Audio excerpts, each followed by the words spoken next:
हनफी बन के ज़िंदगी गुजारें, चाहे मालिकी और हम्बली बन करके ज़िंदगी गुजारें, ये चारों इमाम बरहक हैं। इनका रास्ता सीधा जन्नत तक लेकर के जाता है। और हमारे लिए फ़ख्र की बात है कि हम ये बात शुक्र के तौर पर कहते हैं कि हम हनफी हैं और पूरी दुनिया में सबसे ज़्यादा हनफी मसलक के लोग ही पाए जाते हैं। और इसके इमाम नौमान बिन साबित इमाम आज़म अबू हनीफा रज़ियल्लाहु ताला अन्हु, इमाम आज़म अबू हनीफा रज़ियल्लाहु ताला अन्हु की ज़ात कोई मोहताज तारुफ नहीं है। आप ज़रा सोचिए, ज़रा गौर कीजिए, अगर कोई मुरीद ख्वाब में अपने पीर का दीदार करे वो बड़ा खुश होता है। आज मेरी किस्मत का सितारा कितने उरूज पर है, कितनी बुलंदी पर है कि आज मुझे फलां पीर साहब की ज़ियारत नसीब हुई ख्वाब में। बड़े जलील क़द्र आलिम का मैंने दीदार किया, बड़े जलील क़द्र मुफ्ती बावकार मुफ्ती दीन का मैंने दीदार किया ख्वाब में। उस इमाम के बारे में क्या कहेंगे जिस इमाम ने एक मरतबा नहीं 100 मरतबा आलम रोया और आलम ख्वाब में रब की ज़ात का दीदार किया है। आप ज़रा सोचिए क्या शान है, क्या बात है मेरे और आपके इमाम की। इमाम आज़म अबू हनीफा रहमतुल्लाहि ताला अलैह की ज़ात कोई मुहताज तारुफ नहीं है। उनके जितने कसीदे पढ़े जाएं कम है, उनके जितने फ़ज़ाइल पढ़े जाएं कम है, उनकी सीरत पर, उनकी खिदमात पर जितनी देर गुफ्तगू की जाए कम है। इतना बड़ा अजीम कारनामा आपने अंजाम दिया है। इमाम आज़म अबू हनीफा रहमतुल्लाहि ताला अलैह को इबादत खुदाबंदी से, ख़ास तौर पर नमाज से इतना बड़ा लगाव था, इतना बड़ा इश्क था कि इमाम आज़म अबू हनीफा रहमतुल्लाह अलैह 5 वक्ता नमाज तो पढ़ते ही थे, नवाफिल की कसरत करते ही थे, लेकिन रात भर खड़े होकर के आप अल्लाह की इबादत किया करते थे। रात भर आप खड़े होकर के अल्लाह की इबादत किया करते थे।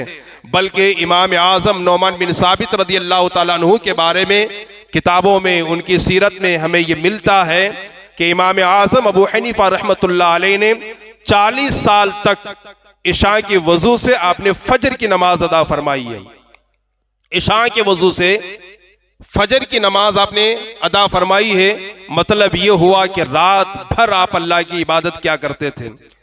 इमाम आज़म अबू हनीफा रहमतुल्लाह अलैह जबकि जलील क़द्र ताबई हैं, आलिम दीन हैं, कई सहाबा से उन्होंने मुलाकात की है, लेकिन इस मुलाकात पर उन्होंने अपने आप से ये नहीं कहा कि अब मुझे इबादतों की क्या ज़रूरत है, नवाफिल की कसरत की क्या ज़रूरत है, जन्नत तो यूं ही मिल जाएगी चूँकि मैंने फ़लाँ फ़लाँ सहाबी से मुलाकात कर ली है। लेकिन उनकी इबादत का अंदाज़ा लगा लें कि आपको नमाज से इतना शौक़ था, नमाज से इतनी मोहब्बत थी कि रात भर खड़े होकर के आप नमाज पढ़ा करते और इशा के वजू से आप फजर की नमाज अदा फरमाया करते। लेकिन अफसोस के साथ कहना पड़ता है, आज उसी इमाम की तकलीद करने वाले, उसी इमाम की मोहब्बत का दम भरने वाले, उसी इमाम की अजमत का नारा लगाने वाले और उसी इमाम की गुलामी का पट्टा अपने गर्दन और गले में डालने वाले नमाज और मस्जिद और इबादत से कोसों दूर नजर आते हैं। अल्लाह ताला हम सबों को इमाम आज़म अबू हनीफा के सदक़े में नमाजों की पाबंदी की तौफीक अता फरमाए। ये तो नमाज की बात हो गई। इसी तरह कुरान करीम जो अल्लाह की बेहतरीन किताब है, इतनी अजीम किताब है कुरान करीम कि अल्लाह की तमाम किताबों में सबसे अफजल तरीन किताब है। इतनी अजीम तरीन किताब है कि अगर इस किताब की तिलावत की जाए, ये किताब सुकून फराहम करती है। इस किताब से रिश्ता मजबूत किया जाए, ये किताब वक़ार और इज्जत, कामयाबी और कामरानी अता करती है। इस किताब से रिश्ता मजबूत किया जाए, ये किताब सियाह दिल को मुनव्वर और मुजल्ला करती है। इस किताब से आज मुसलमानों का रिश्ता बहुत कमज़ोर हो चुका है। इतना कमज़ोर हुआ है, इतना कमज़ोर हुआ है कि अगर 100 अफराद कई मुसलमान के जमा हो और उनसे कहा जाए कि आप सही से कुरान करीम की तिलावत करके बता दें, तो आज ये उम्मत, ये कौम और नबी का कलमा पढ़ने वाले ये गुलाम सही से एक सूरत की तिलावत करने पर भी कादिर नहीं है। बड़े अफसोस के साथ कहना पड़ता है, जब कभी किसी के घर की ओपनिंग का वक्त होता है, कुरान उठाया जाता है। अफसोस के साथ इजहार करना पड़ता है, जब किसी का इंतकाल होता है घर में तो कुरान उठाया जाता है। जब कोई बीमार होता है घर में तो कुरान उठाया जाता है। जब मुसीबतें, परेशानियां बादल की तरह सरों पे मंडलाने लगती है तब जाके कहीं कुरान को उठाया जाता है। अच्छी तरह याद रखें, अल्लाह तबारक व तआला ने कुरान को सिर्फ घर की इफ्तिताह के लिए नाजिल नहीं फरमाया है। अल्लाह ने कुरान करीम को सिर्फ 40वें में, तीजे में, बरसे में पढ़ने के लिए नाजिल नहीं फरमाया है। अल्लाह ने कुरान करीम को सिर्फ मुसीबतों के वक्त पढ़ने के लिए नाजिल नहीं फरमाया है, बल्कि अल्लाह ने कुरान करीम को इसलिए नाजिल फरमाया है ताकि उसके बंदे इस किताब से रहनुमाई हासिल करें, इस किताब से हमेशा बरकतें हासिल करें और इस किताब की तिलावत के ज़रिए से वो जन्नत के मुसाफिर बन जाएं। बड़े अफसोस के साथ आज ना कुरान पढ़ने का शौक हमारे अंदर है, न कुरान पढ़ाने का शौक हमारे अंदर है, न कुरान सुनने और सुनाने का शौक और जज्बा हमारे अंदर है। जबकि प्यारे मुस्तफ़ा सल्लल्लाहु अलैहि वसल्लम ने इरशाद फरमाया, खैरुकुम मन तअल्लमल कुरान व अल्लमा, तुम में सबसे बेहतरीन आदमी वो है, तुम में सबसे अच्छा आदमी वो है जो खुद कुरान पढ़े और औरों को कुरान की तालीम अता फरमाए। एक तो ये उम्मत तमाम उम्मतों में सबसे बेहतरीन उम्मत है। हजरत मूसा की भी उम्मत आई, हजरत ईसा की भी उम्मत आई, हजरत सालेह की भी उम्मत आई। किसी उम्मत को अल्लाह ने बेहतरीन नहीं फरमाया। लेकिन जब हुजूर की उम्मत की बात आती है तो कुरान के अंदर अल्लाह ने फरमाया, कुंतुम खैरा उम्मतिन उखरिजत लिन्नास तअमुरूना बिल मारूफ व तनहौना अनिल मुनकर व तुमिनूना बिल्लाह। ऐ मेरे महबूब की उम्मत, तुम तमाम उम्मतों में सबसे बेहतरीन हो, सबसे अच्छे हो, सबसे बेहतर हो। वजह यह है कि तुम अल्लाह पर ईमान रखते हो, तुम भलाई का हुक्म देते हो, तुम बुराइयों से रोकते हो। अल्लाह अकबर। इस उम्मत को मजमुई तौर पर अल्लाह ने सबसे बेहतरीन उम्मत फरमाया है और इस बेहतरीन उम्मत में बेहतर वो हैं जो कुरान पढ़ते हैं और कुरान पढ़ाते हैं। अल्लाह के नबी ने फरमाया, बड़ी माजरत के साथ कुरान से हमारा रिश्ता बहुत कमजोर हो चुका है। शायद कि हमारे दरमियान बाज अफराद ऐसे भी हैं कि उन्हें जिंदगी में कभी कुरान उठाने का भी इत्तफाक हुआ हो, कभी कुरान उठाने की भी तौफीक हुई हो। मुझे बहुत अफसोस के साथ कहना पड़ता है कि एक साहब मेरे पास मसला लेकर के आए। हजरत शादी हुए 22-23 साल हो गए और जहेज में जो मुझे कुरान दिया गया था मेरी बीवी को, अल्लाह अकबर, वो कुरान हमने उठा करके खिड़की में ताक में रख दिया था और बरसों हो गए हमने उसे टच नहीं किया, उठाया नहीं और उसे धीमक लग चुका है। अब उस कुरान का हम क्या करें? मुझे बताइए, 10-10 साल, 15-15 साल, 20 साल, 25 साल हो जाते हैं, घरों में कुरान की तिलावत नहीं होती है, कुरान उठाया नहीं जाता है। और बेकदरी और दूरी का आलम यह है, हमारे घर की टीवी का शीशा दिन में 2 मरतबा साफ होता है, हमारे घर के दरवाजे और खिड़कियां दिन में 2 मरतबा साफ किए जाते हैं। कुरान करीम पर इतनी मोटी मोटी गर्द जमा है, मिट्टी जमा है, उसे साफ करने, उठाने, पढ़ने की कभी हमें तौफीक नहीं होती। फिर लोग शिकायत करते हैं, घरों में इख्तलाफ क्यों हो रहा है, घरों में झगड़ा क्यों हो रहा है, घरों में बेबरकती क्यों हो रही है, घरों से सुकून क्यों गारत है? वजह यही है, फरमाया गया कि जिस घर में कुरान की तिलावत नहीं होती वो घर कब्रिस्तान है। कब्रिस्तान में सुकून नहीं है तो घरों में भी सुकून नहीं है। अगर घरों में सुकून चाहते हैं तो कुरान से अपना रिश्ता मजबूत करें, कुरान की तिलावत किया करें, कुरान को उठाया करें, चूमा करें, पढ़ा करें। यह बड़ी अल्लाह की अजीम तरीन किताब है। हमें तो उसका शौक नहीं है, हमें तो उससे ज़्यादा रिश्ता मजबूत नहीं है, लेकिन हम जिस इमाम के मुक़ल्लिद हैं, हम जिस इमाम की तकलीद करते हैं, जिनका नाम नौमान बिन साबित है, इमाम आज़म अबू हनीफा, जिनके बारे में मैं आपको बता रहा हूँ, इन्हें कुरान से कितना शगफ था, इन्हें कुरान से कितना शौक था। अल्लाह अकबर कबीरा। फरमाया किताबों में लिखा गया, किताबों में, कि इमाम आज़म पूरी रात 2 रिकात नमाज पढ़ते और 2 रिकात में पूरे कुरान करीम को ख़त्म फरमाया करते थे। 2 रिकात में पूरा कुरान शरीफ खत्म फरमाया करते हैं। आज बहुत सारे लोग रमजान में तरावी के महीने में हमारे मस्जिद को आते हैं दूसरे मोहल्ले से, या हमारे मोहल्ले के कहीं दूसरे मोहल्ले में जाते हैं, कोई वजह नहीं है। वजह पूछे क्या है? कहा वजह सिर्फ इतनी है कि कुरान बहुत आहिस्ता पढ़ा जाता है, बहुत आहिस्ता पढ़ा जाता है, जल्दी नहीं पढ़ा जाता है। बल्कि हुबली की उन मसाजिद का आप जायजा लें जिन मसाजिद में अलमतरा से तरावी पढ़ी जाती है, सबसे ज्यादा लोग वहां जमा होते हैं जहां अलम तरा से पढ़ा जाता है, सबसे ज्यादा। क्यों? आधे घंटे में तरावी पढ़ के तो निकलना है। मैं आपको रेफरेंस दे रहा हूं, हवाला दे रहा हूं, सबूत दे रहा हूं, उठाइए, पूछिए, पकड़िए, देखिए। एक फिक़े हनफी की बड़ी मुस्तनद मोतबर किताब है उर्दू जबान में, उसका नाम है बहार शरीयत। क्या नाम है? बहार शरीयत। उसके लिखने वाले हैं सदरुल शरिया हजरत अल्लामा मौलाना मुफ्ती अमजद अली अलैहिर्रहमा। सरकार आला हजरत के खलीफा, आला हजरत के शागिर्द हैं। और ये इतनी ज़बरदस्त किताब है, इतनी बेहतरीन किताब है कि खुद अल्लामा सदरुल शरिया फरमाते हैं, ये किताब अगर मैं औरंगजेब आलमगीर बादशाह के ज़माने में लिखता तो इस किताब को देखकर औरंगजेब आलमगीर मुझे सोने से तोल देता, सोने से मुझे तोल देता। यकीनन इतनी बड़ी किताब है। हमारे असातिज़ा, हमारे उलमा फरमाते हैं, अगर कोई आलिम कोर्स ना करे, नहू ना पढ़े, सरफ ना पढ़े, बलागत ना पढ़े, उसूल ना पढ़े, हदीस ना पढ़े, उसूल हदीस ना पढ़े, सिर्फ बहार शरीयत को अच्छे से पढ़ ले, वो तो आधा आलिम यूं ही बन जाएगा। उसके ऊपर ही लिखा हुआ है आलिम बनाने वाली किताब, आलिम बनाने वाली बहुत अजीम किताब है। उसके मुसन्निफ अल्लामा सदरुल शरिया रहमतुल्लाह अलैह, वो खुद फरमाते हैं अपने दौर में, अब तो उनको विसाल होकर के कई साल हो गए, इंतकाल होकर के दुनिया से पर्दा फरमाए, वो अपने दौर में फरमाते हैं 4 साल मुझे हो गए कि मैंने जमात से नमाज तरावी पढ़ना छोड़ दिया है। 4 साल मुझे हो गए मैंने नमाज जमात से पढ़ना छोड़ दिया है। तरावी वजह यह है कि उसमें बाज हुफ्फाज ऐसा पढ़ते हैं या लमून तालमून के अलावा कुछ समझ में नहीं आता।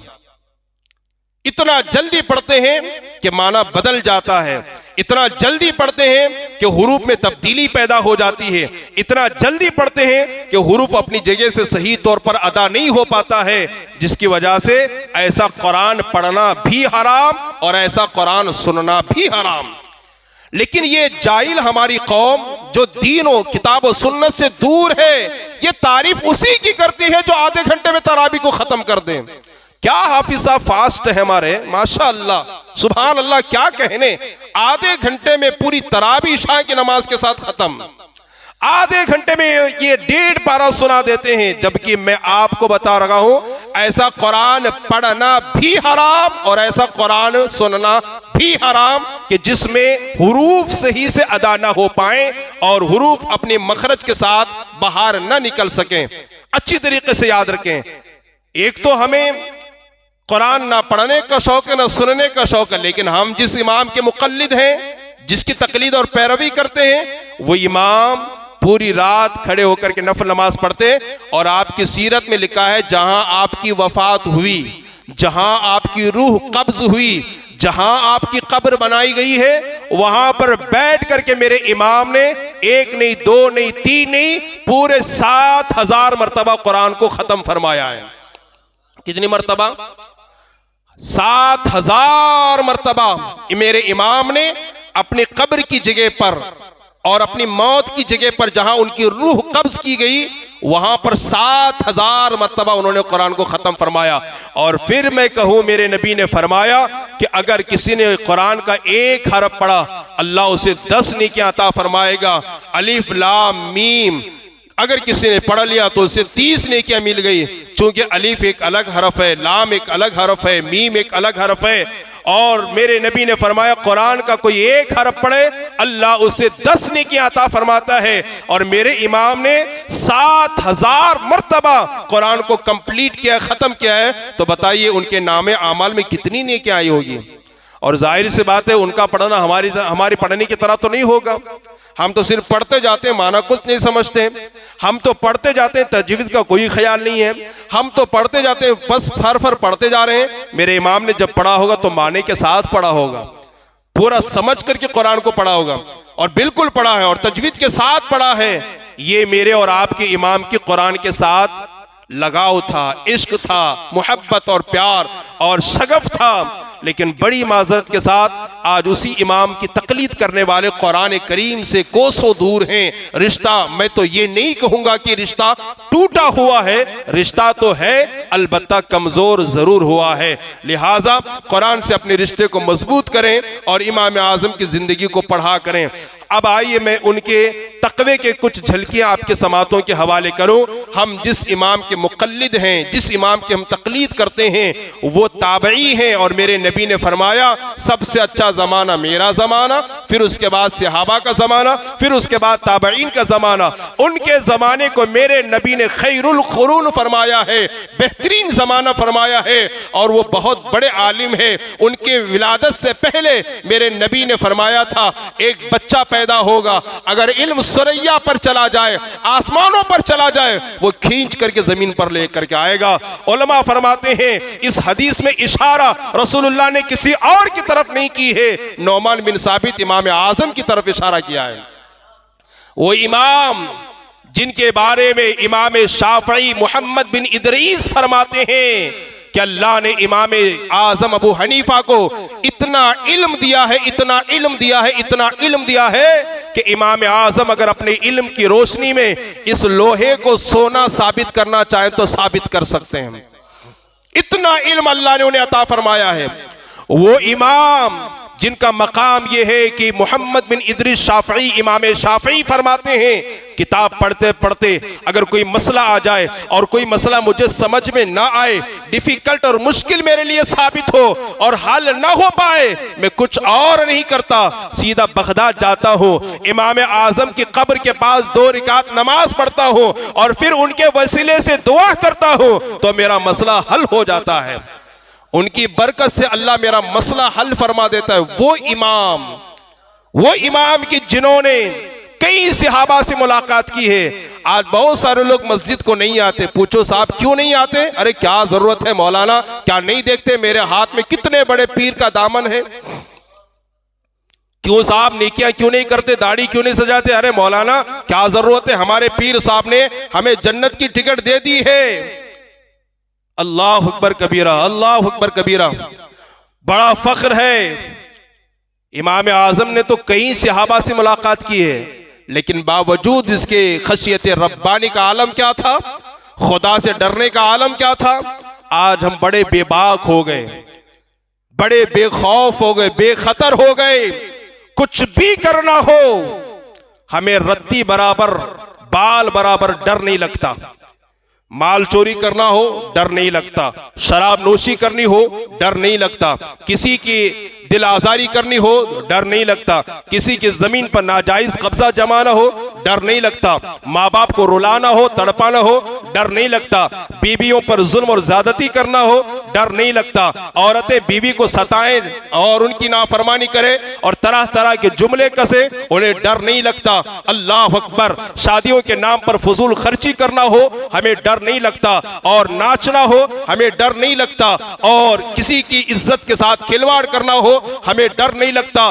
जो जी में आता है हम करते हैं, हमारे अंदर डर नाम की कोई चीज नहीं है, खुदा का खौफ नाम की कोई चीज नहीं है। सब ऐसे नहीं है, इल्ला माशाल्लाह बहुत सारे लोग अच्छे भी हैं, लेकिन अक्सर तबका खशियत रब्बानी से दूर है, खौफ खुदा से दूर है। अल्लाह अकबर। लेकिन आइए मैं अपने इमाम का खौफ आपके सामने बताऊं, अल्लाह से कितना डरते थे, किस कदर खशियत रब्बानी के पैकर थे। हजरत मिसअर बिन किदाम रदी अल्लाह ताला अन्हु फरमाते हैं कि मैं एक मरतबा इमाम आजम अबू हनीफा के साथ था। इमाम आजम अबू हनीफा के साथ मैं चल रहा था, साथ में हम दोनों चल रहे थे। जरा देखिए, यहां लोगों को मार करके भी हम रोते नहीं हैं, लोगों के माल पर नाजायज कब्जा जमा करके भी हमें डर नहीं लगता है, 2 कतरे आंसू के नहीं निकलते। इमाम आजम जिनके ज़माने को नबी ने बेहतरीन ज़माना कहा, जिन्होंने सहाबा से मुलाकात की, कितना खौफ था। हज़रत मिसअर बिन किदाम फरमाते हैं कि हम दोनों चल रहे थे, चलते चलते बेख्याली में, किसमें? बेख्याली में। एक होता जानबूझकर, एक होता अनजाने में। इमाम आजम अबू हनीफा का कदम जो है एक बच्चे के पैर पर पड़ गया, एक बच्चे के पैर पर पड़ गया। बच्चे ने चीख मारी और बिला तवक्कुफ, बिला किसी ताखीर के उसने फौरन कहा, ओ मुसलमानों के इमाम, क्या आपने क़यामत के दिन को फरामोश कर दिया?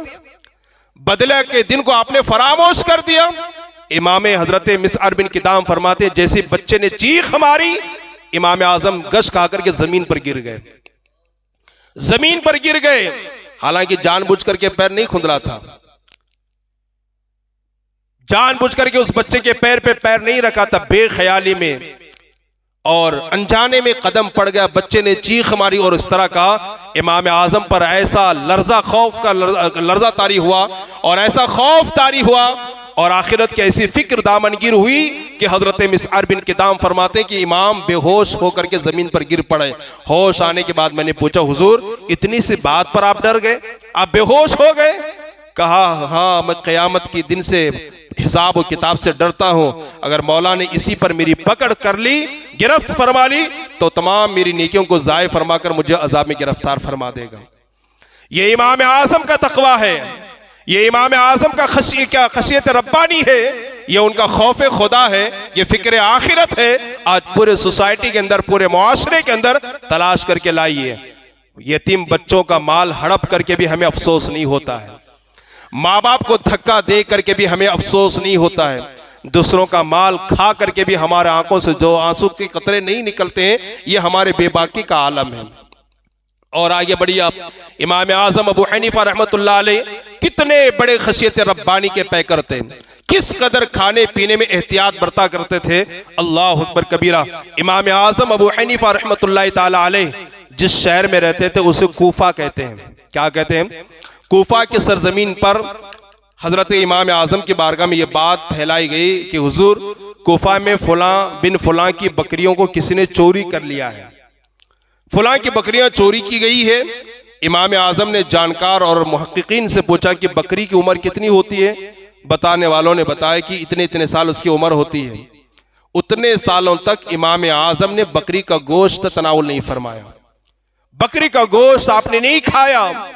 और पेश करने पर कहते कि मुझे डर लगता है कि कहीं चोरी की हुई बकरी का गोश्त मेरे पेट में ना चला जाए। यह उनके तकवे का आलम था, यह उनकी परहेजगारी का आलम था।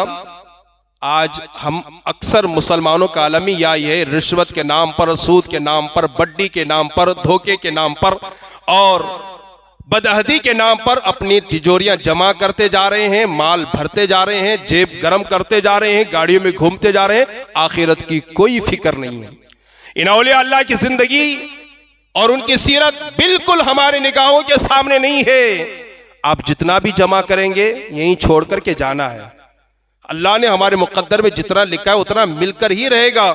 उसके लिए रिश्वत, झूठ, धोखा और झगड़ा, फितना, फसाद की कोई जरूरत नहीं है। और जो कुछ हमने माल जमा करके रखा है ना, अच्छी तरीके से याद रखें। हदीस में मेरे नबी ने फरमाया कि जो माल तुमने खर्च किया वही तुम्हारा माल है, जो तुमने माल खाया वही तुम्हारा माल है, और जो तुमने पहन करके बोसीदा किया वही तुम्हारा माल है, और जिसको निकाल करके तुमने तिजोरियों में, बैंकों में रखा है वो तुम्हारा नहीं है। मरने के बाद वो दूसरों की विरासत बन जाएगा, वो उस पर दूसरों का कब्जा हो जाएगा। इसलिए जखीरा अंदोजी करने की बजाय, जमा करने की बजाय गरीबों पे खर्च करें, अपनों पर खर्च करें। बहुत सारे ऐसे हैं कि खुद का माल खुद पर खर्च नहीं करते, जमा करके रखते हैं, अल्लाह की राह में नहीं देते। अलमिया ये है कौम मुस्लिम की गरीबी का अगर अंदाजा लगाना है तो जुम्मा के दिन देख लें, जुम्मा के दिन देख लें मुसलमान कितना गरीब है, आपको नजर आ जाएगा। जब डब्बे सामने से गुजारे जाते हैं, झोलियां मस्जिद के सामने से गुजारी जाती है, कोई दाएं देखता है, कोई बाएं देखता है, कोई घड़ी देखता है, कोई कान खुजाता है ताकि डब्बा आगे निकल जाए। और अगर हमारे मुसलमानों की अमीरी देखनी है तो उनके बच्चों की शादियों को देख लें, पता चल जाए कि मुसलमान कितना अमीर है। यह हमारा आलमिया है कि जो आता है हम सिर्फ तिजोरी भरने की बात करते हैं, जेब भरने की बात करते हैं, कभी ये गौर नहीं करते कि आता कहां से है। ये इमाम आजम का तकवा है कि 7 साल तक अपने बकरी का गोश्त तनाउल नहीं फरमाया, इस डर और खौफ की बुनियाद पर कि कहीं चोरी की हुई बकरी का गोश्त मेरे पेट के अंदर ना चला जाए। हद हो गई जी। आगे जब मैंने और पढ़ा, हद हो गई। किसी ने आकर कहा, हुजूर हमारे शहर कोफा में एक शख्स ने बकरी का गोश्त खाया और खाने के बाद अपनी नजासत को, गंदगी को, अपना फुजला पाखाने को फला दरिया में उसने छोड़ दिया। फिर आपने मछलियों की उम्र के बारे में मालूम किया, उतने सालों तक मछली का गोश्त आपने तनावुल नहीं फरमाया कि कहीं चोरी की हुई बकरी का गोश्त इसने खाया हो और इसकी गंदगी को मछली ने खाया हो और वो मछली कहीं मेरे पेट में ना चली जाए। तकवे का यह आलम था। ऐसा कोई तकवा? खैर, हम तो शर्रुल कुरून में है, भयानक और खतरनाक दौर में है कि हर चार जानिब सिर्फ गुनाह गुनाह गुनाह है। हम इतना तकवा तो नहीं कर सकते, लेकिन कम से कम तकवा तो इख्तियार कर सकते हैं जो खुल्लम खुल्ला वाज़े तौर पर ये चीज हमारे लिए हराम है, मुझसे तो बच सकते हैं। हम नमाजों की पाबंदी तो कर सकते हैं। ये इमाम आज़म का तकवा है, तभी तो इमाम आज़म को अल्लाह ने ये मकाम अता फरमाया कि मेरे इमाम ने आलम रोया और आलम ख्वाब में 100 मरतबा रब की ज़ात का दीदार किया है, 100 मरतबा। और आप देखिए आगे बढ़े, इमाम आज़म का तकवा क्या था, इमाम आज़म की परहेजगारी क्या थी। इमाम आज़म रज़ी अल्लाह तआला के तकवे की बेशुमार बरकतें हैं।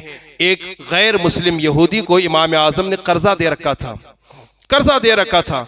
और जब उसके पास कर्जा लेने के लिए आप पहुंचे, घर के सामने कीचड़ में पैर पड़ा, चप्पल में कीचड़ लगा, आपने चप्पल निकाल करके जैसे ही झाड़ा, उसके चंद छींटे आकर के दीवार पर लगे।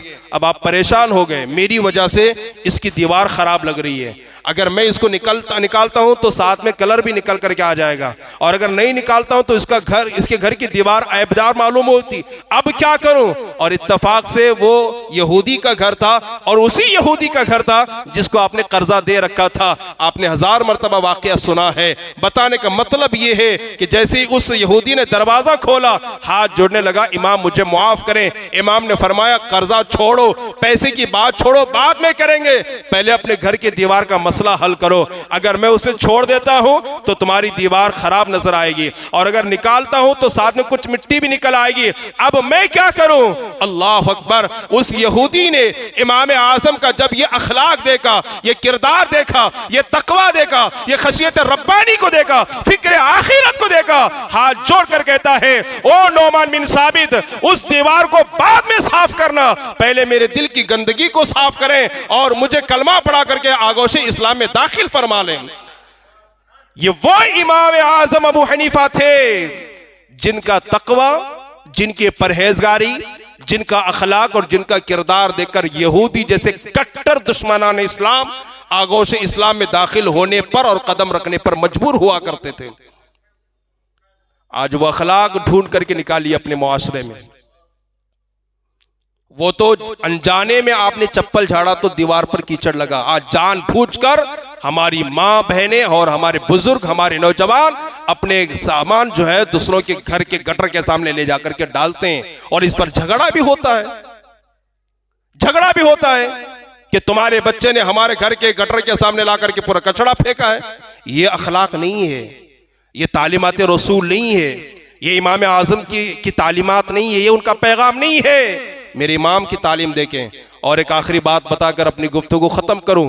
मेरे इमाम कितने बड़े परहेजगार थे, कितने बड़े तकवा शियार थे, तकवा शियार थे, कितने बड़े तकवा शियार थे, कितने बड़े परहेजगार थे। अल्लाह अकबर कबीरा। देखिए, आलिम को उसमें किताब पढ़ाई जाती है, फ़िक़्ह हनफी की बड़ी मुस्तनद मोतबर किताब, उसका नाम है हिदाया अव्वलैन और हिदाया आखिरैन। मेरे कमरे में किताब रखी है। परसों एक हाजी साहब हमारे रूम पे आए थे, वो किताब उठाना चाह रहे थे, किताब उठ रही नहीं थी उनसे, उतनी वजनी किताब है। हिदाया अव्वलैन उसे कहते हैं, हिदाया आखिरैन उसे कहते हैं। उसको लिखा है इमाम मोहम्मद रहमतुल्लाह अलैह ने। उसमें 3 इमामों का तस्करा मिलता है, इमाम आज़म, इमाम यूसुफ, इमाम मोहम्मद। ये 3 इमाम, और इन्हीं 3 लोगों के मसले पर हम सबसे ज्यादा अमल करते हैं। इनको तरफ़ैन भी कहा जाता है, साहिबैन भी कहा जाता है, शेखैन भी कहा जाता है। अब तीनों एक मसले में ये 2 लोग अलग हैं, ये एक साहब अलग हैं। कभी एक मसले में ये दोनों एक साथ हैं, ये एक अलग हैं। कभी एक मसले में ये दोनों एक साथ हैं, ये एक अलग हैं। तो वहां पर नाम लेकर के नहीं कहा जाता इमाम आज़म, इमाम मोहम्मद ने ऐसा फरमाया, इमाम यूसुफ ने ऐसा फरमाया, बात लंबी हो जाएगी। तो शार्ट में कहते हैं शेखैन ने ऐसा फरमाया, साहिबैन ने ऐसा फरमाया, तरफ़ैन ने ऐसा फरमाया। थोड़ी इल्मी बात है, ऊपर से जाएगी, लेकिन तवज्जो से सुनिए, फायदा होगा। जब कहा जाता है ना शेखैन ने फरमाया, तो कौन मुराद होते हैं? शेखैन जब बोलते हैं, शेख एक को, शेखैन बोले तो दो, शेखैन ने फरमाया, तब कौन मुराद होते हैं?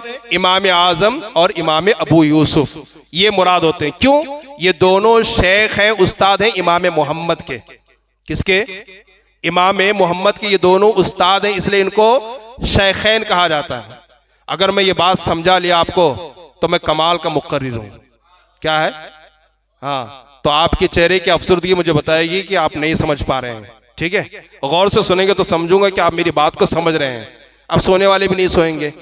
तो ये दोनों क्या हैं? इमाम मोहम्मद के उस्ताद हैं, इमाम आजम और इमाम यूसुफ। जो उस्ताद होता है उसे शेख बोलते हैं। जब किसी मसले में ये दोनों एक तरफ हों, ये अलग हों, तो कहा जाएगा शेखैन ने फरमाया, और इमाम मोहम्मद का ये कौल है।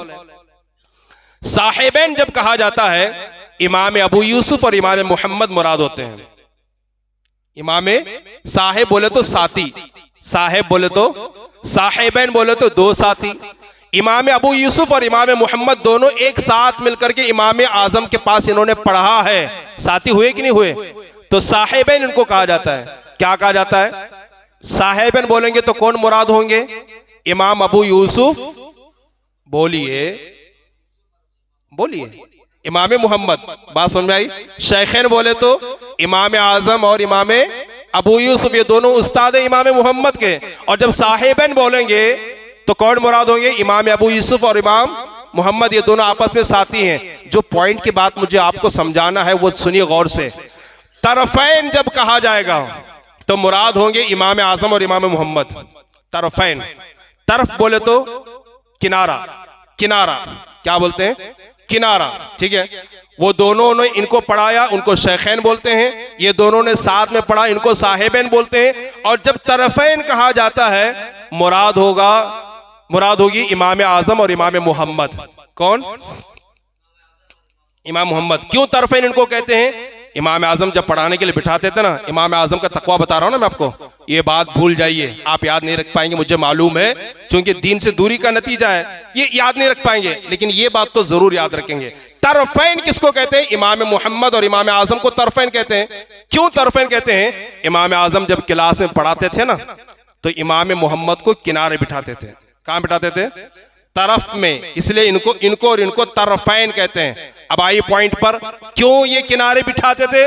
उस्ताद तो शागिर्द को सामने बिठाता है ना, उस्ताद शागिर्द को सामने बिठाता है, लेकिन ये किनारे बिठाते थे।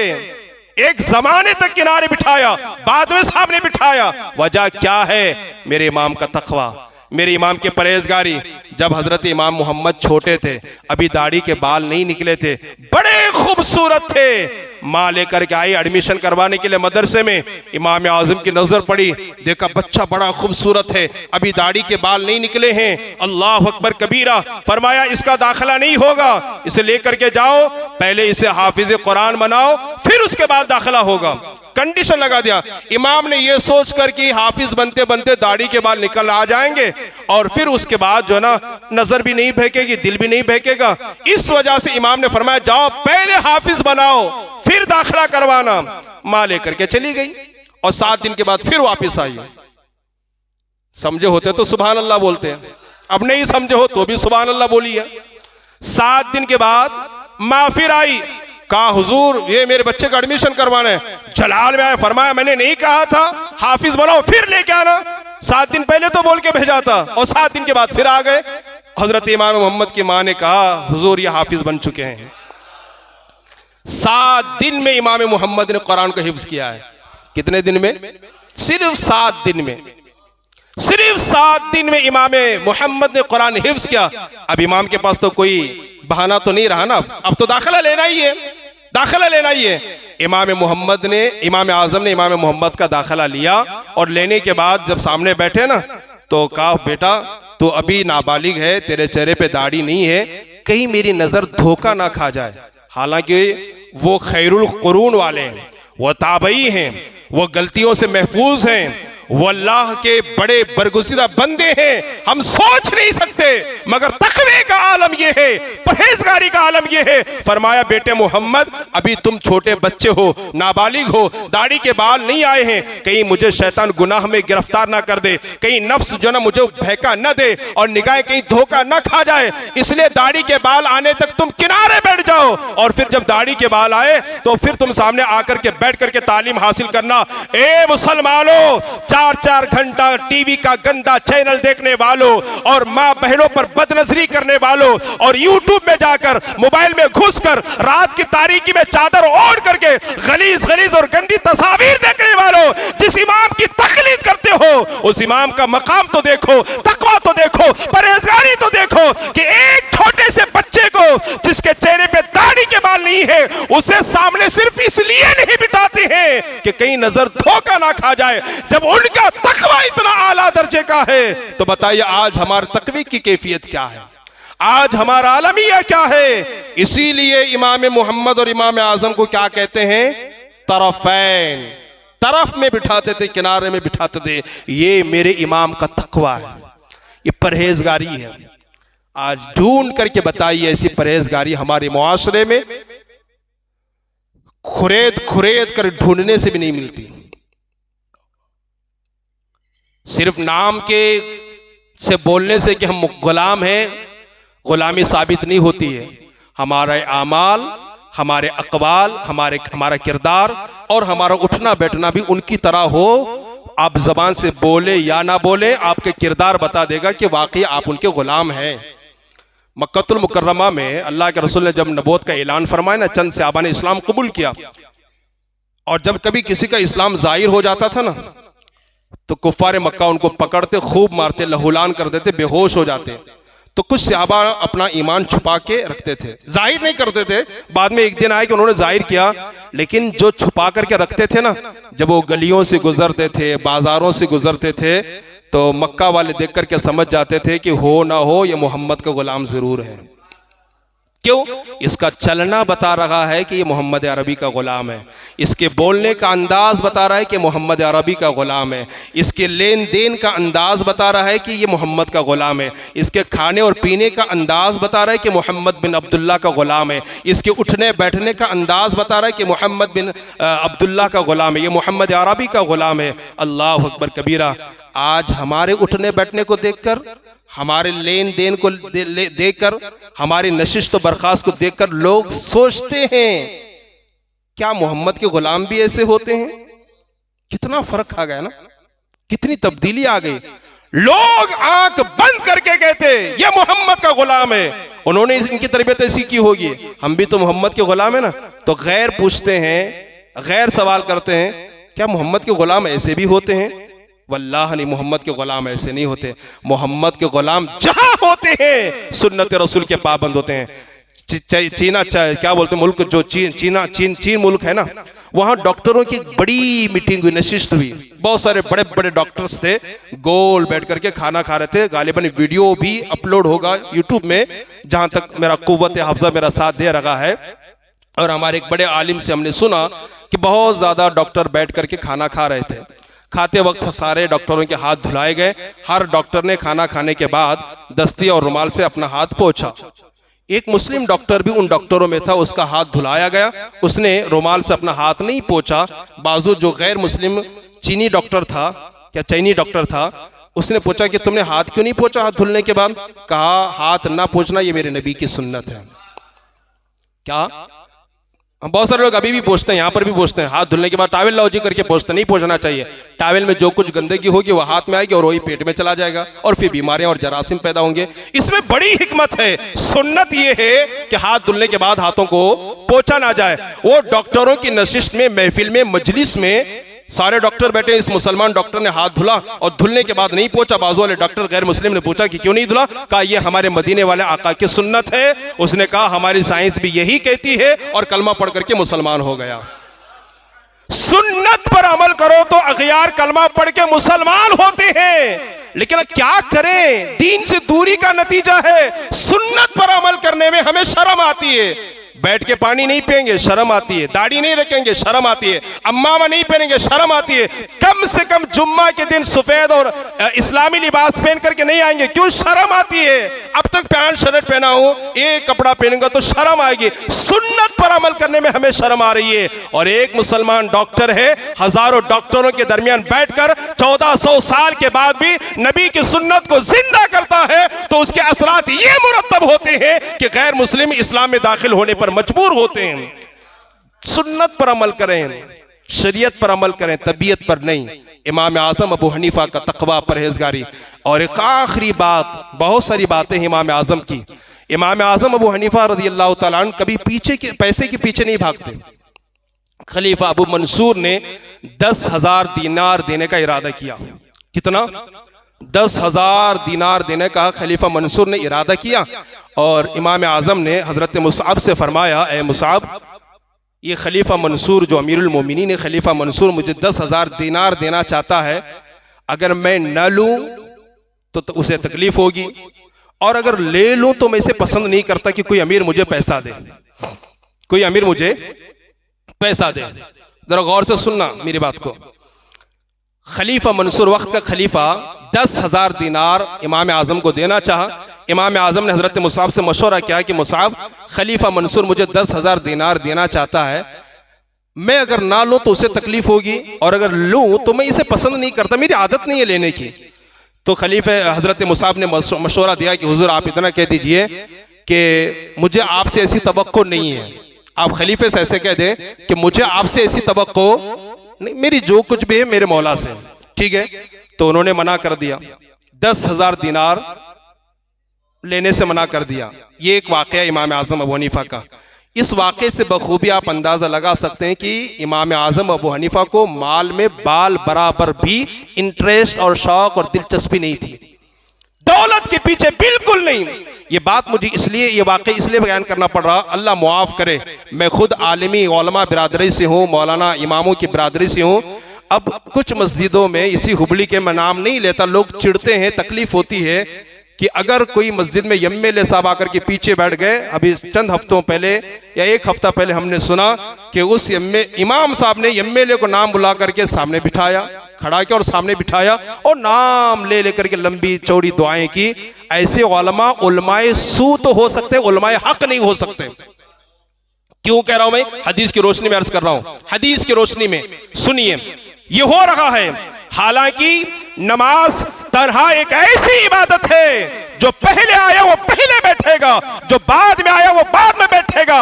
हत्ता कि किताबों में फरमाया गया, अगर कोई सफों को चीर चीर के आगे आता है, वो जहन्नम में कूद कूद करके जाएगा। मना किया गया है, जो आगे आए वो आगे बैठे, जो पहले आए वो पहले बैठे, जो बाद में आए वो बाद में बैठे।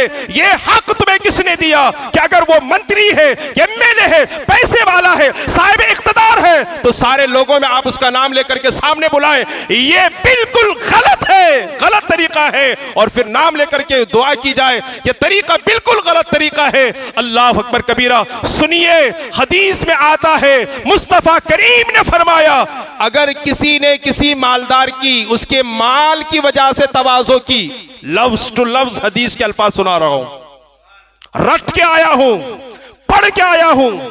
मेरे मुस्तफा करीम ने फरमाया, अगर किसी ने किसी मालदार की उसके माल की वजह से इज्जत की, उसके सामने तवाज़ो की, आजिज़ी इख्तियार की, मुस्तफा करीम ने फरमाया उसने अपने आधे दीन को बर्बाद कर दिया। अपना आधा दीन उसने ढा दिया, बर्बाद कर दिया, खत्म कर दिया। और फिर एक हदीस में यहां तक फरमाया गया, अगर किसी ने किसी फासिक की तारीफ की, फासिक मोलिन किसे कहते हैं? जो खुल्लम खुल्ला गुनाह करता हो उसे फासिक मोलिन। कुछ लोग कहते हैं ना, कुछ हजरत लोग कुछ लोगों को सलाम नहीं करते, तो वो हजरत लोग, कुछ हजरत लोग कुछ अमीरों को सलाम नहीं करते। वो अमीर लोग कभी हमसे कहते, क्या जी वो मौलाना को मस्ती बहुत है, क्यों जी सलाम नहीं करते?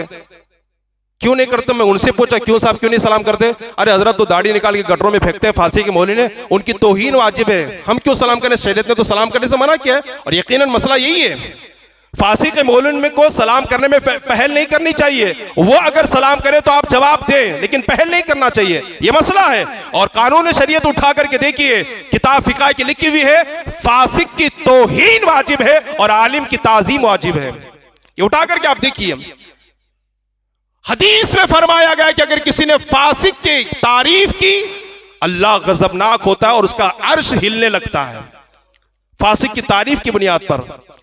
लेकिन बड़ी माजरत के साथ हमारे बिरादरी के कुछ लोगों ने सेठों की, अमीरों की और फिर एमएलए लोगों की, साहिब इख्तिदार की इतनी चापलूसी कर रखी है और इतनी जी हुजूरी कर रखी है कि हमें शर्म आती है, हया आती है, और फिर उनकी वजह से तमाम उलमा का, इमामों का नाम बर्बाद होता है। उनको देखकर अच्छों को बुरा मत समझिए। किसी की बुराई को देखकर सारे लोगों को बुरा तसव्वुर नहीं करना चाहिए। और किताब में यहां तक लिखा है, अमन चाहते हैं, अमान चाहते हैं, सुकून चाहते हैं, ऐसे दुनियादार, ऐसे पैसे वाले जो दीन से, मस्जिद से, शरीयत से दूर हैं, उनसे दूरी इख्तियार करके रखें, दूरी इख्तियार करके रखें। और जितनी दूरी आप करीबी इख्तियार करें, कुर्बत पाएंगे, उनके हाँ में हाँ आपको मिलाना पड़ेगा। इमाम आजम का यही था कि आपने कभी किसी अमीर से 1 रुपया भी नजराना कबूल नहीं फरमाया। ये इमाम आजम का तकवा था। इमाम आजम को जेल हुई, फिर जहर भी दिया गया। किस बात पर? किस बात पर? खलीफा वक्त ने बुलाया, कहा कि आपको काजी उल कुज़ात बनना है। और अभी जो काजी बने जाते हैं वो मुसलमानों के काजी बनते हैं। उस वक्त यहूद, नसारा, मुशरिक, काफिर, मजूसी, मुसलमान, सबके काजी, सबके फैसले करने वाले आपको बनना है। इतना बड़ा इमाम कि जिनके बारे में इमाम शाफई कहे अगर वो लोहे को सोना साबित करना चाहे तो कर सकते हैं। इतने बड़े इमाम ने कहा मैं उसका अहल नहीं हूं, मैं काजी बनने के अहल नहीं हूं। इमाम कह रहे हैं मैं मुतल्ली नहीं बन सकता, मेरे पास वो ताकत नहीं है, मैं काजी उल कुज़ात नहीं बन सकता। और जाकर के देखिए, मोहल्लों में इलेक्शन होता है मुतवल्ली बनने के लिए, पैसे बांटे जाते हैं और मीटिंगों में मीटिंगें होती है, झगड़े होते हैं, इख्तलाफ होता है, इंतशार होता है, मैं बनूंगा। और हकीकत यह है, जो कहे मैं बनूंगा वो हकीकत में बनने के लायक ही नहीं है, उसको बनाना ही नहीं है। और जिनको हलाल और हराम की तमीज नहीं मालूम, जिनको जायज और अदम जवाज के मसाइल नहीं मालूम, जिनको इस्तिंजा का तरीका नहीं मालूम, वो फैसले करेगा, वो तलाक और खुला और इला के मसाइल बयान करेगा, वह विरासत और जायदाद के मसाइल बयान करेगा। वक्त का इमाम कहता है कि मैं काजी नहीं बन सकता, मेरे पास वो ताकत नहीं, मैं उसका अहल नहीं हूं। बादशाह ने कहा इमाम तू झूठ कहता है। कहा बादशाह अगर मैं झूठ कहता हूं तो झूठे को काजी नहीं बनाया जाता है, फिर मुझे क्यों आप बनाते हैं? बादशाह को गुस्सा आया, बादशाह ने जेल में बंद किया। जेल हुई है सिर्फ इस बात पर कि आपने इख्तियार को कबूल नहीं किया। यहां जिस तरह कुत्ते हड्डी के लिए लड़ते हैं ना, जुमले सख्त जरूर है, सच्चाई यही है। मुझे मेरी जबान पर कोई माई का लाल जो है ना, किसी का बाप मेरी जबान पर ताला नहीं लगा सकता। जिस तरह कुत्ते हड्डी के लिए लड़ते हैं ना, लोग सीटों के लिए उस तरह लड़ते हैं, लोग इख्तियार के लिए उस तरह लड़ते हैं, लोग कुर्सी के लिए एक दूसरे की इज्जत की तार तार करते हैं। इस स्टेज पे देखो तो उसकी कीमत, उस स्टेज पे देखो तो इसकी कीमत, यही सब कुछ हो रहा है। जरा इबरत हासिल करें इमाम से। इमाम कहते हैं कि मैं उसका अहल नहीं हूं। और फिर बादशाह ने कहा कि आप झूठ बोल रहे हैं। कहा अगर मैं झूठ बोल रहा हूं तो झूठे को काजी नहीं बनाया जाता, तो फिर जेल में बंद कर दिया गया। ये इमाम है। कभी आप अमीरों के पीछे नहीं भागे, ईमान बचाना चाहते हैं तो अमीरों से बचें। वो अमीर जो बिल्कुल दूर, दीन से दूर हैं, जिनको कुफ्र क्या है, शिरक क्या है, बिदात क्या है, जायज क्या है, नाजायज क्या है, इन्हों भी खुश रहना, उन्हों भी खुश रहना, उन्हों भी खुश रहना, ऐसों के पीछे भागे। अल्लाह आपकी ईमान की खैर करे। हाँ खत्म। कब उन्हों ये करते नहीं मालूम, कब उन्हों ये करते नहीं मालूम, कब उन्हों फोड़ते वो भी नहीं मालूम। और ये सब कुफरिया आमाल है, बचिए इनसे, बचिए। ये सस्ती शोहरत का नतीजा है। आखिरी बात, एक साहब मैं फातिहा खानी में गया था, राशन दुकान के फातिहा खानी में, इत्तफाक से एक वीडियो उन्होंने मुझे दिखाया। ये सस्ती शोहरत का नतीजा है। हमारे मुस्लिम सरमायादार मुस्लिम लोग स्टेज लगा करके बाज़ाब्ता पहलवानों को खड़ा करके इतनी चड्डी पिना को सामने लेडीज को बिठा को उनकी बॉडी दिखा रहे हैं। वल्लाह वालम कहां की बातें नहीं मालूम, कौन है इसके पीछे वो भी नहीं मालूम। वो वीडियो में गौर करो आप, वो जितने स्टेज पर है ना, जितने उसके जिम्मेदार है ना, शायद उनकी माँ और बेटी वहां नहीं होगी। मैं आपको बता रहा हूं, किताब का रेफरेंस और हवाला दे रहा हूं। मर्द को नाभ से लेकर घुटने तक छुपाना जरूरी है। ये सत्रे औरत है। बहुत सारे लोग घुटना दिखा करके, चड्डी पहन करके लोगों के सामने घूमते हैं। ये हराम, हराम, अशद हराम है। अगर कोई घुटना दिखा करके लोगों के सामने गुस्ल करता है तो वो बड़ा हराम काम कर रहा है। और आप क्या जुल्म कर रहे हो? मुस्लिम इदारे में, मुस्लिम स्कूल में, मुस्लिम औरतों के सामने, मुसलमान होकर, अल्लाह उसके रसूल का कलमा पढ़ने वाले होकर, कुरान पर और आखिरत पर ईमान रखने वाले होकर, सिर्फ इतनी चड्डी पहना करके लड़कियों को सामने बिठा करके आप उसकी बॉडी दिखाते हैं। कुछ बाहया औरतें ऐसी थी उस वीडियो में, मैंने देखा वो शर्म के मारे इस तरफ रुक करके खड़ी है। उनकी हया गवारा नहीं कर रही है, उनकी खैरत गवारा नहीं कर रही कि इन बेशर्मों को हम देखें, इन बेहयाओं को हम देखें। वो इस तरफ मुंह करके खड़ी हो गई है। ये रान, ये सब सत्रे औरत है और गलीज औरत है। गलीज का मतलब बहुत हार्ड किस्म की सत्रे औरत है। वो हमारी कौम दिखा रही है। मैंने उस हाजी साहब जिन्होंने मुझे वीडियो दिखाया ना, तो फिर ऐसे जालिमों को चाहिए, अगर नीतीश कुमार किसी का दुपट्टा खींचता है तो उसे एतराज नहीं करना चाहिए। उसने क्या किया? सिर्फ दुपट्टा खींचाना चेहरे से। तुम्हारी तरह तो बेशर्मी का उसने मुजाहरा नहीं किया, तुम्हारी तरह बेहयाई का तो उसने सामना नहीं किया कि तुमने चड्डी पर खड़े करके, वो भी चड्डी इतनी छोटी कि अक्ल इंसानी शर्म से शर्मसार हो जाए। अल्लाह अकबर कबीरा। उनको खड़ा करके तुम पूरी लड़कियों के सामने, जवान लड़कियों के सामने बेपर्दगी का मुजाहरा कर रहे हैं। और फिर क्या अल्लाह अकबर कहते हैं कि फलां मंत्री ने, फलां एमएलए ने, नीतीश कुमार ने, फलां ने चेहरे से दुपट्टा खींचा। तुम्हें और हमें कहने का क्या हक है? और मैं कहता हूं, अपनी बच्चियों को जहन्नम के अजाब से बचाना चाहते हैं, ऐसे स्कूलों में बिल्कुल ना भेजें जहां तुम्हारी बच्चियों के सामने अल्लाह अकबर नचाया जाता हो लड़कों को, और बेपर्दा उन्हें खड़ा किया जाता हो, बेकपड़े के उन्हें खड़ा किया जाता हो। यह शरीयत के खिलाफ है, यह कुरान और हदीस के फरामीन के खिलाफ है, यह अल्लाह के कानून के खिलाफ है। ये कौन कर रहे हैं? कोई गैर नहीं कर रहे। मैंने किसी गैर का इतना खतरनाक वीडियो नहीं देखा जितना कि अपनों का वीडियो मैंने देखा। बात चाहे अच्छी लगे चाहे बुरी लगे, सच्चाई यही है। फिर बोलते मौलाना, लोग बोलते नहीं। मौलाना कितना बोलेंगे, कितना बोलेंगे मौलाना? ये कौम है, बुद्धू कौम हमारी, जिनके दिलों में दुनिया की दौलत की मोहब्बत इस तरह रच बस गई है और दुनिया की रानाइयों में इस तरह, इसके दलदल में ये कौम फंस चुकी है कि उठने को तैयार नहीं है, उठने को तैयार नहीं है। इमाम आजम अबू हनीफा का वास्ता, उठिए, होश के नाखुन लीजिए, बुराइयों का सद्देबाब कीजिए, बुराइयों से रोकिए दूसरों को, और बेपर्दगी से बचाइए अपनी बहनों को, अपनी बेटियों को, अपनी माओं को। और ऐसे स्कूल में तालीम बिल्कुल ना दिलवाएं जहां इस तरीके से नंगा नाच दिखाया जाता हो और उरिया लिबास में ला करके लड़कों को खड़ा किया जाता हो। जाहिर सी बात है, नजरें बदली तो नजारा भी बदल जाएगा। गुजारिश ये है, इमाम आजम की सीरत को पढ़ें, इमाम आजम की हयात व खिदमत को पढ़ें और उनकी तालीमात पर अमल करने की कोशिश करें, उनके नक्शे कदम पर चलने की कोशिश करें। दुनिया 3 दिन की है, यहाँ हमेशा के लिए रहना नहीं है। सबकी आंखें बंद होने वाली है, जिस्म से रूह का रिश्ता टूटने वाला है, सबको अलविदा कहना है और शहर खामोशा जाना है, कब्रिस्तान जाना है। रात की तारीकी में अगर कोई कब्रिस्तान जाएगा तन्हा, उसे डर लगता है। अंधेरी रात होगी, अंधेरी कोठरी होगी, कब्र की उस पहली रात को याद करें जहां बड़े बड़े सांप होंगे, बिच्छू होंगे, हशरातुल अर्द होंगे, जमीनी कीड़े मकोड़े होंगे और कब्र दबाती होगी, कोई नहीं होगा बचाने के लिए। खुदारा अपने दीन की हिफाजत करें, अपने अकीदे की हिफाजत करें, अपने इस्लाम की हिफाजत करें, मुसलमान बन करके जिए और इस्लाम में मरने की कोशिश करें। अल्लाह ताला मुझे, आपको, सबको अमल की तौफीक अता फरमाए। व मा अलैना इल्लल बलाग। अस्सलामु अलैकुम।